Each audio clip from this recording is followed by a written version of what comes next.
The night air was heavy with salt and sea breeze, and the rhythmic slosh of waves brushing the shore mixed with the faint static of an old, crackling radio. It sat on a wooden stool, its antenna bent and its speaker patched with tape, but to 14-year-old Rico de la Cruz, it was the most magical thing in the world. "Careful with that knob, Anak," his father called from behind, his rough hands busying a fishing net beneath the dim glow of a kerosene lamp. "That radio's older than you and twice as stubborn." Rico chuckled. "It listens better than you do, Papa." His father, Mang Ben, let out a deep laugh that echoed across the quiet fishing village. They lived in a humble bamboo hut on the edge of the shore in Panglao, where the nights smelled of salt and hope, and the stars looked close enough to touch. Every evening after a long day at sea, father and son would sit by that radio. It wasn't just a machine, it was a bridge to another world. The programs that reached their small island were mostly from faraway places, snippets of American rock and roll, gospel tunes, and a voice that had become part of Rico's soul. That voice belonged to Elvis Presley. The moment Rico heard Elvis sing, "Can't Help Falling in Love," for the first time, something inside him stirred, a feeling he couldn't explain. He didn't understand every word, but he felt the meaning, the tenderness, the ache, the truth. "Papa," he asked one night, eyes wide, "who is that man? He sings like he's talking to the sky." Mang Ben smiled, pulling the thread through the net.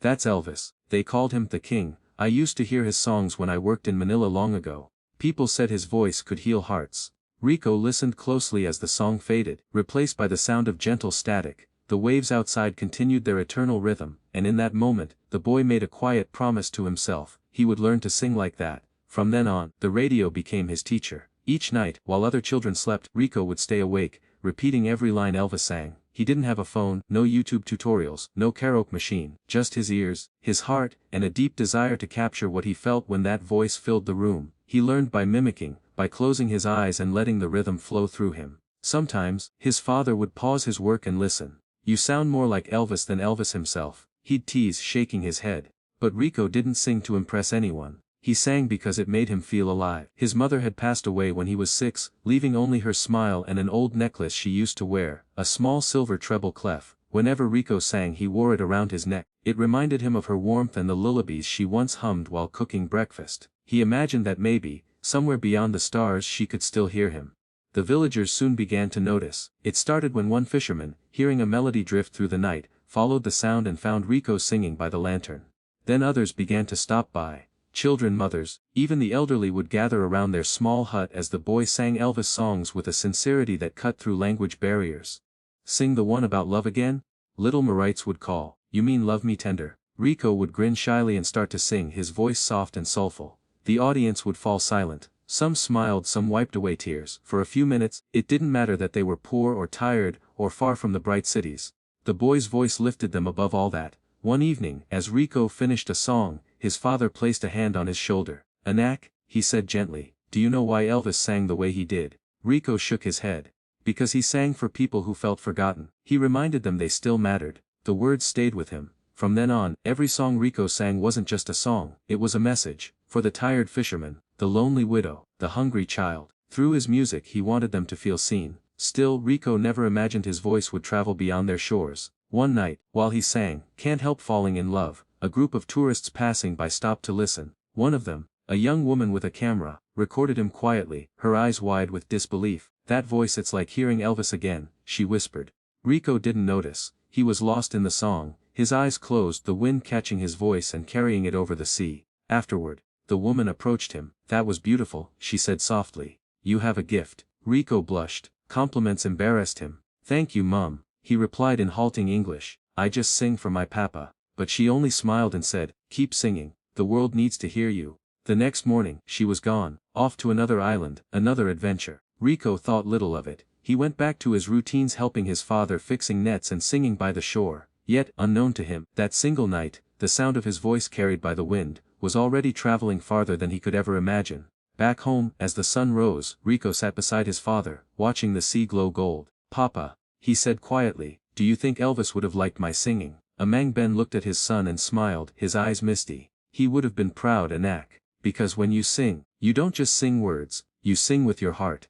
And as the morning light spilled over the ocean, Rico hummed softly to himself, unaware that destiny was already listening, ready to open doors for the boy who sang to the sea with the soul of the king. The morning the letter arrived, Rico was mending a torn fishing net with his father under the shade of their nipa hut.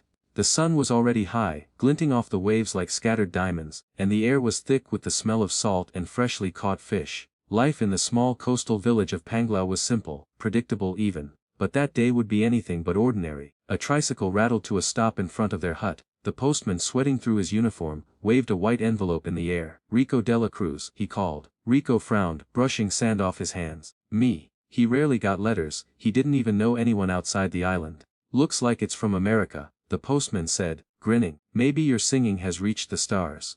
Rico and his father laughed, thinking it was a joke. But when Rico opened the envelope, his hands began to tremble. The letter was typed in crisp English on official-looking paper, stamped with a blue seal that read, "Elvis Week, Memphis, Tennessee." He handed it to his father. "Papa, can you read it?" Mang Ben squinted at the paper. His English was rusty, but the words were clear enough. "They want you to come sing in America," he murmured. His voice cracked slightly. For a long moment, neither of them spoke. The wind carried the soft crash of waves and the distant laughter of children. Rico stared at the letter as if it were a dream. "Papa," he whispered, "this can't be real." But it was. The letter explained that a video of Rico singing, "Can't Help Falling in Love," had gone viral on social media. Millions had watched it. Elvis fans from around the world had shared it, calling him the boy who brought the king back. The organizers of Elvis Week wanted him to perform live in Memphis as part of their tribute concert. Mang Ben's eyes filled with tears. "Anak," he said softly, "your voice reached across the ocean." For days, the village buzzed with excitement. Neighbors dropped by to congratulate him, offering rice, prayers and blessings. "Make us proud, Rico," they said. "Show them what a Filipino heart sounds like." But beneath the joy was a quiet worry. Airplane tickets, visas, and travel expenses were far beyond what a fisherman could afford. Rico could see the hesitation behind his father's smile. That night, as the waves lapped against the shore, Rico spoke softly. "Papa, we can't afford this. It's okay, maybe I'll go next time." The Mang Ben looked at his son, his heart aching. "There might not be a next time," he said gently. "When the tide comes in, you ride it. God wouldn't open a door He didn't mean you to walk through." For the next few weeks, the entire community came together. The barangay captain organized a fundraiser. The local church sold handmade crafts. Fishermen donated part of their catch, and mothers cooked rice cakes to sell in the market. Even children collected coins in plastic cups labeled, "For Rico's Dream." When the day finally came to leave, the whole village gathered at the small port. The air was thick with tears and pride. His father hugged him tightly, his calloused hands lingering on his son's shoulders. "Remember," Mang Ben whispered, "don't sing to impress, sing to bless." Rico nodded, clutching his mother's treble clef necklace. "I'll make you proud, Papa." The journey to Memphis was like stepping into another universe. The endless blue sea was replaced by clouds and city lights. The streets buzzed with cars, neon signs and the hum of 1,000 accents. Everywhere he looked there were billboards, skyscrapers, and faces that didn't know him, but soon would. When he arrived at the Elvis Week venue, his awe turned to nerves. The other performers were adults, tall men in glittering jumpsuits, slicked hair, and perfect American accents. Some wore capes, others practiced in corners with guitars. They looked like movie stars. Rico stood quietly in his borrowed jeans and a plain white shirt, clutching the letter that brought him here. A staff member smiled when she saw him. "You must be Rico, the kid from the Philippines." He nodded shyly. She knelt down to his level. "Everyone's been waiting to hear you sing, sweetheart. Don't be nervous, just do what you did in that video." But how could he not be nervous? He was 14, far from home, surrounded by professionals twice his age. Backstage, he peeked through the curtain. The auditorium was massive, rows upon rows of Elvis memorabilia, dressed in rhinestones and blue suede shoes. He swallowed hard. "What am I doing here?" He remembered his father's words. Elvis sang truth. When his name was called, the lights hit him like a wave of white fire. The stage stretched endlessly, and the microphone felt heavy in his trembling hands. The audience clapped politely, but he could feel their skepticism. What could a small Filipino boy know about Elvis Presley, the king of rock and roll? The music began, soft, slow, haunting. The opening chords of "I Can Dream." At first, his voice was shaky, barely rising above the piano. But then, something shifted inside him. He thought of his father's tired hands, his mother's voice, the faces of the villagers who believed in him. He thought of every night by the shore, singing to the sea. And then he sang. This time, not as a copy of Elvis, but as Rico de la Cruz, a boy who understood what it meant to dream against all odds. His voice rose higher, stronger, pouring out every emotion he had ever known. Love, longing, hope. The words weren't just lyrics, they were his life. The audience fell silent, some leaned forward, others clutched their hearts. When he reached the final note, his voice trembling with sincerity, there was a heartbeat of silence before the entire auditorium erupted in applause. People stood, some cried, a few shouted. "Ha brought Elvis Stage." Rico stood frozen, tears blurring his vision. A producer ran up to him, eyes wide. "Kid," he said breathlessly, "you just stole the whole show." Rico didn't know what to say, he just smiled shyly and whispered, "Thank you, sir. I just sang for my papa." Later that night, alone in his hotel room, Rico called home on a borrowed phone. The connection crackled. "Papa," he said softly, "they liked it. They said I brought Elvis back." He could hear his father's chuckle, thick with emotion. "No, Anak, you didn't bring Elvis back, you reminded them what made him special in the first place." Rico looked out the window at the glowing city, his heart full. For the first time he realized, music wasn't about fame or imitation, it was about truth, love, and connection. And as he drifted off to sleep, miles away from the ocean that raised him, one thought echoed in his heart: maybe dreams aren't found in big cities or bright lights. Maybe they start in small places with a boy, a broken radio, and a song that refuses to die. The night of the performance arrived like a wave Rico couldn't stop even if he wanted to. The city of Memphis buzzed with life, neon lights reflected off rain-soaked streets, and the faint hum of suspicious means drifted from a diner across the road.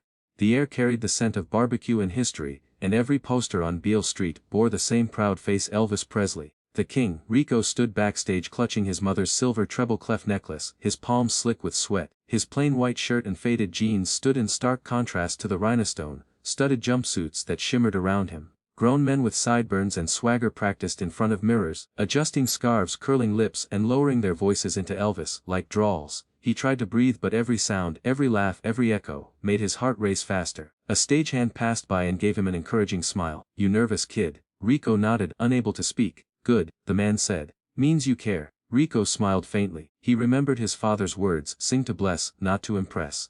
That was what he would do. When the MC announced his name, a polite ripple of applause moved through the crowd. Next up, all the way from the Philippines, 14-year-old Rico de la Cruz. The spotlight hit him like lightning. He stepped onto the vast stage, the microphone gleaming beneath the lights. The hall stretched out endlessly, rows and rows of people, faces blending into a sea of curiosity. Many looked skeptical. He could almost hear their thoughts: a kid, from the Philippines, singing Elvis. The band began the slow, haunting intro to "If I Can Dream." Rico gripped the microphone stand, his hands trembling. For the first few seconds, his voice was soft, fragile, like a candle flickering in the wind.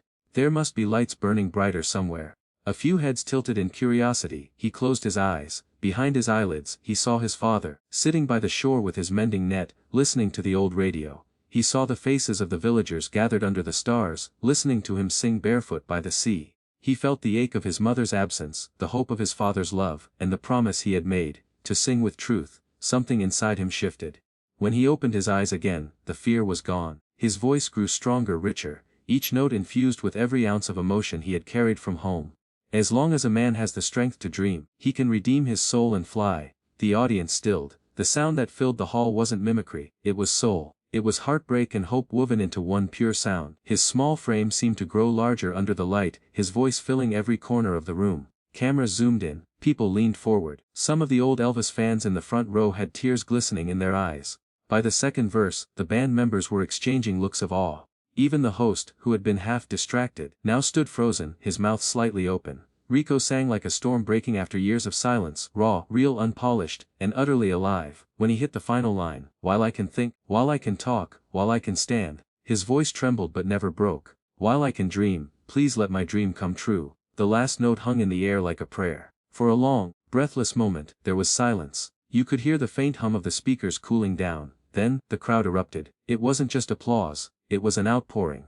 People rose to their feet, clapping and cheering. Some were crying openly. A few even shouted, "He brought Elvis back." One elderly man pressed a hand to his chest and whispered to his wife, "It's like hearing the king again, but purer." Rico's eyes widened. He blinked rapidly, overwhelmed by the roar of emotion flooding toward him. The lights blurred with tears. He had never seen so many people smiling and crying at the same time. Backstage, producers were in disbelief. "That kid," one of them said, "just brought down the house." Did you see the audience? Another wiped his eyes. "That wasn't imitation, that was resurrection." When Rico stepped off stage, trembling and dazed, people rushed to congratulate him. "You were amazing.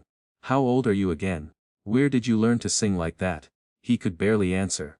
His heart was still on the stage, somewhere in that last trembling note. A kind-looking woman approached him, wiping tears from her eyes. "Son, I've been an Elvis fan for 50 years. I've heard every impersonator there is. But you didn't sing as Elvis, you sang with him." Rico smiled shyly, not quite sure what to say. Thank you ma'am, I just sing what I feel. Later, in the green room, he sat alone on a couch, still holding the microphone cord in his mind. His throat was dry, his heart still racing. On the TV screen in the corner, they were replaying clips of his performance, audience members crying, clapping, standing in awe. He thought of his father again. I hope he's watching somehow, he thought. Just then the event organizer, a tall man with kind eyes, walked in holding a phone. Rico, he said with a grin, someone wants to talk to you. He handed the phone to Rico. The connection was faint, but the voice was unmistakable. Anak, Papa! Rico cried, his throat tightening.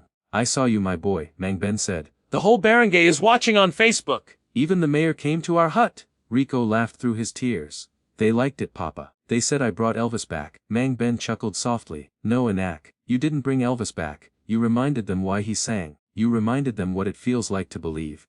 Those words settled deep into Rico's heart. For the first time, he understood. This wasn't about fame or being discovered. It was about connection. It was about a boy from a small island who used his voice to remind people that dreams, no matter where they begin, can travel farther than anyone imagines. As the applause continued to echo from the auditorium, Rico stood by the stage door and looked out at the crowd. He felt small again, but in the best way, like a thread in a vast, beautiful song that connected hearts across oceans. Someone tapped his shoulder. It was one of the older performers, the one in the glittering white jumpsuit who hadn't said much all night. The man smiled, his eyes kind. Kid, I've been doing Elvis tributes for 30 years, he said softly. But tonight I saw the king in you. Rico lowered his head humbled. Thank you sir. But I only sing what I learned from my papa. The man nodded slowly. Then your papa taught you what Elvis really stood for. Heart. Rico smiled, his fingers brushing the treble clef pendant. Out on the main stage the host announced, ladies and gentlemen, that was Rico de la Cruz, from the Philippines. The crowd roared again. And somewhere deep inside that noise, beneath the cheers and flashing lights, was something pure, a heartbeat of love, of longing, of hope reborn. Rico closed his eyes, whispering a silent prayer of thanks. He had come from a fishing village where the nights were filled with the sound of waves and an old radio. Now he stood on a stage halfway across the world, not just singing Elvis's songs but carrying his spirit forward. In that moment, Rico understood something that would stay with him forever. Music is not about where you come from. It's about what you give. And that night, he gave the world his heart. The night after the performance, the hotel room was quiet except for the distant hum of city traffic and the faint whisper of a song still echoing in Rico's heart. The roar of applause, the lights, the emotion, it all felt like a dream he wasn't ready to wake from. He sat by the window staring at the Memphis skyline. Neon signs flickered below and beyond them. He could just make out the silhouette of Graceland, Elvis Presley's mansion. The same house where the voice that had shaped his soul once sang into the night. On the bedside table lay a small velvet box. Inside it was a silver pin the event organizers had given him, a keepsake from Elvis Week. But to Rico, it didn't feel like a trophy. It felt like a reminder of something deeper, something he couldn't quite name yet. He touched the treble clef necklace around his neck, whispering, "Mama, are you proud?" Then he smiled faintly, imagining her answer in the soft hush of the night breeze. The next morning, Rico was invited back to the venue for an interview and a meet and greet with fans. When he arrived, there was already a small crowd waiting, men and women of all ages, some wearing Elvis shirts, others holding posters with his name. He waved shyly as camera flashes went off. It felt strange, almost unreal. To be reporter asked, "Rico, how does it feel to be called the boy who brought Elvis back to life?" He smiled, still humble.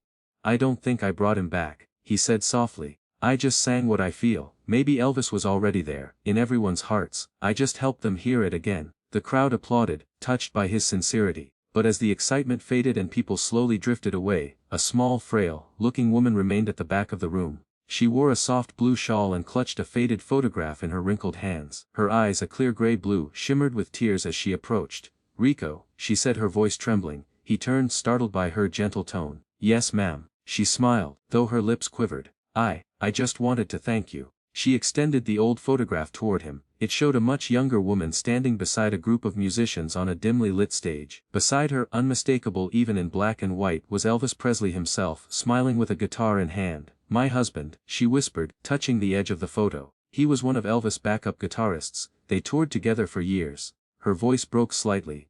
"I came here tonight, thinking no one could ever truly capture what Elvis had. His heart, his warmth, that spark. But when you sang," she paused, her eyes brimming. "For a moment, I felt like he was here again. Not just Elvis but my husband too. You brought both of them back." Rico's throat tightened, he didn't know what to say. I'm honored, ma'am," he stammered. "I didn't mean to. I just wanted people to feel what I feel when I sing. She smiled, wiping a tear. That's exactly what Elvis used to say. He didn't care about fame or money. He just wanted people to feel something real. From her bag she took out a small object. A silver Elvis pin, slightly tarnished with age, and pressed it into Rico's hand. He used to wear this on tour, she said softly. I think he'd want you to have it. Rico stared at it, speechless. I can't, please, she said, her eyes kind. It's not for the fame, it's for the heart. You've got the same gift they did. The gift of giving people hope through music. Promise me you'll keep that alive. His voice cracked. Or she touched his cheek gently, like a grandmother comforting her grandchild. Then keep singing, son. Keep spreading light, the world needs voices like yours. That night, Rico sat alone in his hotel room again, the pin resting in his palm. It felt heavy, not in weight but in meaning. He laid it beside his mother's necklace on the bed and stared at them both, side by side, two symbols of love and legacy. He thought of his father thousands of miles away, sitting by the sea. He imagined the villagers gathering around their small radio, listening to his performance through the crackle of bad reception, their hearts swelling with pride. Tears filled his eyes. He realized that what mattered most wasn't the applause or the fame. It was the connection, how a song sung from the heart could bridge oceans and generations. He remembered something his father once said, when you sing, Anak, make people feel they're not alone. That's the real gift. Now he understood. He picked up the Elvis pin and fastened it next to his heart. Thank you, he whispered, to the woman, to Elvis, to his father, to his mother, to the sea that raised his voice. The next day he visited Graceland. The mansion stood quiet, elegant, surrounded by tall oaks and whispers of memories. Tourists walked the grounds, some humming Elvis tunes under their breath. Rico wandered toward the meditation garden, where flowers surrounded a white marble stone engraved with the king's name. He stood there for a long time, hat in hand, the wind gently tussling his hair. Sir, he murmured softly, thank you for teaching me that music isn't about being perfect, it's about being true. He closed his eyes and hummed, If I Can Dream. His voice was soft, almost a prayer. A few tourists nearby stopped to listen, captivated. One of them whispered, that's the Filipino kid, the one from the show. But Rico didn't notice. He wasn't singing for them. He was singing for everyone who ever needed hope. For his mother, who taught him to feel. For his father, who taught him to believe. For the woman who reminded him that legacies aren't about imitation, they're about kindness carried forward. As he finished, he opened his eyes. The world felt quiet, peaceful. The pin on his chest gleamed faintly in the sunlight, and for the first time, Rico didn't feel like he was standing in Elvis' shadow. He felt like he was standing beside him, continuing a song that never truly ended. That evening, back at his hotel, his phone buzzed nonstop with calls from journalists, record producers and fans. Everyone wanted interviews, collaborations, contracts. But Rico wasn't thinking about any of that. He sat at the desk writing a letter to his father. Papa, you were right. Elvis sang truth. I met someone today who told me his music gave people hope. I think that's what I want to do too. Not to be famous, but to help others dream again. When I come home, I want to teach the kids in the village to sing. Maybe one of them will hear their own truth in a song. Love, Rico. He sealed the letter with a quiet smile. The city lights flickered outside, and the world beyond felt vast and open. But for the first time he didn't feel small, he felt purposeful. Because somewhere between the shores of the Philippines and the heart of Memphis, a poor fisherman's son had found the greatest revelation of all, that the real power of music isn't in fame or imitation, but in its ability to heal, to connect, and to keep love alive long after the last note fades. The journey back to the Philippines was quiet. Rico leaned his forehead against the airplane window, watching clouds drift like slow, moving memories. In his hand, he still held the Elvis pin the elderly woman had given him in Memphis. A small, golden lightning bolt with the initials TCB engraved on it, taking care of business. To most, it was just a souvenir, but to Rico, it was a symbol, not of fame but of purpose. When he arrived home, the sun was just beginning to rise over the fishing village. The golden light reflected off the ocean, painting the waves in shades of amber and blue. He could hear the familiar sounds again, the roosters crowing, the chatter of neighbors, the creaking of boats being pulled to shore. It all felt like a warm embrace. His father Mangtonio stood waiting near the docks, wearing the same worn-out shirt and straw hat he always did. The old man's eyes glistened with tears as Rico stepped off the boat. He didn't need to say anything, the way he pulled his son into his arms said everything. You did it, Anak. His father whispered, voice trembling. You brought honor to this small place. Rico smiled faintly. I just sang, Papa. But I learned something bigger than that. His father looked at him curiously, but Rico only smiled again, touching the Elvis pin on his chest. I'll tell you soon. In the days that followed, the village celebrated his return. They had all seen the videos, the performance that made millions cry. Local radio stations replayed clips of his voice, calling him the Filipino who brought Elvis back to life. Reporters even visited, eager to interview the boy who had taken the world by surprise. But Rico politely declined most of them. Instead he spent his mornings walking along the beach with his father, helping repair nets, and his afternoons sitting beneath the old mango tree with the village children. He began humming softly, and one by one, the kids gathered around him, shy at first then curious. "Kuya Rico, can you teach us how to sing like you?" one little boy asked, eyes wide. Rico chuckled. "You don't want to sing like me," he said gently. "You want to sing like you." He looked around at their hopeful faces. Children with salt in their hair, bare feet in the sand, and dreams too big for their tiny village. Something stirred inside him. Maybe this was why that woman in Memphis gave him the pin, not to remind him of Elvis's fame but of his heart. So, Rico started something small but powerful. Every weekend, he gathered the kids by the seaside for what they began to call the dream sessions. They used makeshift instruments, empty paint cans for drums, plastic bottles filled with pebbles for shakers, and a single battered guitar that one fisherman had lent them. He taught them songs of hope, love, and compassion, sometimes Elvis classics, other times Tagalog folk songs that spoke of family and faith. He showed them how to sing with feeling, not perfection. The voice, he told them, was just an instrument. The real music comes from your heart. A word spread quickly. Soon, not only children but parents, fishermen, and even travelers began showing up to listen. Some cried when they heard the children's voices rise together, carrying over the waves like prayer. One evening, after the session ended, an elderly woman approached Rico. She held a small basket of food and said, "I lost my husband years ago, Hijo. Every time I hear those kids sing, it feels like he's still here." "Thank you." Rico smiled warmly. "Music keeps love alive, Nene," he said softly. "That's what Elvis taught me." Months passed, and the humble seaside gatherings grew into something much greater. A local non-profit heard about the Young Singers Initiative and offered to help fund a small music school in the village. Rico named it the Heartbeat Academy. He could have chosen to move to the city, chase contracts, or build a name in the entertainment industry, but he didn't. He stayed, because in teaching others, he found the same joy he once felt singing alone under the stars with his father's radio. One day his father found him painting the school's signboard. "You really don't want to go back to America?" the old man asked. Rico shook his head. "No, Papa. Elvis already had his stage. This is mine." Tonio nodded, pride filling his eyes. "You have your mother's heart," he said quietly. "She always believed kindness was the best song a person could sing."